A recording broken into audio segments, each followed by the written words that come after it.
కోక కడితే కురుకురుమంటూ చూస్తాడు. పట్టి పట్టి పావును కింద పట్టి పట్టి చూస్తాడు. కోక కౌను కౌను కాదు కౌను కాదు ఏముంది టీ కళ్ళల్లో అంటారన్నా మన బుద్ధి వంకర బుద్ధి. అంటావా అమ్మమ్మ అంటామా అమ్మమ్మ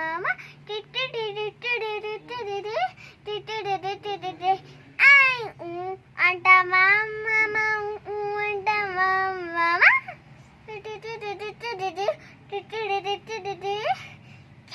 కెళ్ళకుంటే గుడు వల్ల ఎందులుతాడు.